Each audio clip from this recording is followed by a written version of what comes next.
When you take a sip of water, have you ever wondered how old that water truly is?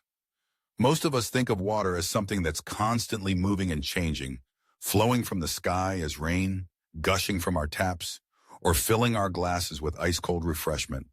But the real story of water is much older, more mysterious, and even awe-inspiring. The water in your glass has been on an incredible journey, one that stretches back millions, sometimes even billions of years.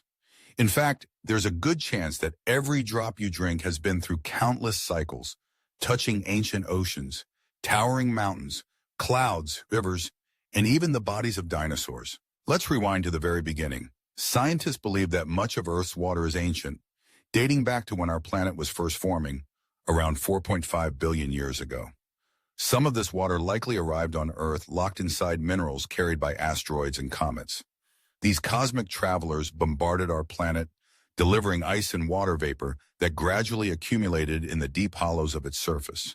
There's fascinating evidence suggesting that between 30% to 50% of the water that now fills our lakes, rivers, and oceans originated beyond Earth, far out in the solar system.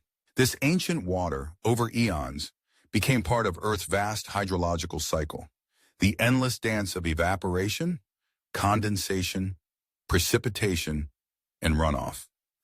Each time water evaporates from a lake or ocean, rises to form clouds, falls as rain, and seeps into rivers and underground aquifers, it's taking part in a process that's been ongoing since long before humanity arrived. Now let's focus on the water you're likely to drink today.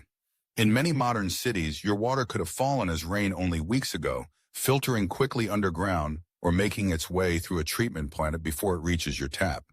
But that doesn't make it new. Some of the molecules in that water have been around since Earth's early days, constantly recycled by natural forces. In rural areas, or if you drink well water, the age of water can be very different.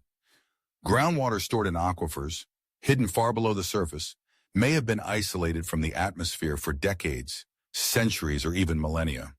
There are places on Earth where the water gushing from a well was last touched by sunlight during the last ice age, over 10,000 years ago. Some deep aquifers contain what scientists call fossil water, sealed off underground for up to 2 million years. Scientists can measure the age of water using special techniques, such as analyzing tiny amounts of naturally occurring radioactive isotopes like tritium or carbon-14. These methods allow experts to determine whether groundwater has been underground since relatively recent times or whether it's truly ancient.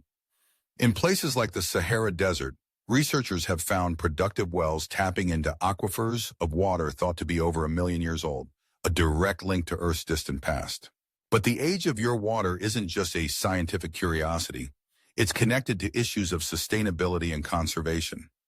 Ancient groundwater, for example, takes thousands of years to replenish. When we use more water from these aquifers than can be naturally replaced, we are depleting a resource that took millennia to accumulate. That's why understanding where our water comes from and how old it is matters for communities, agriculture, and future generations. So the next time you drink a glass of water, take a moment to marvel at its history. Whether it's fresh from a recent rainstorm or released from rocks that have trapped it for tens of thousands of years, the water you're drinking is a tangible connection to Earth's earliest days. It's a silent witness to the rise and fall of continents, the evolution of life, and the legacy of cosmic collisions that made our blue planet possible. In every drop, there's a story billions of years in the making, refreshing not only to the body, but to the imagination.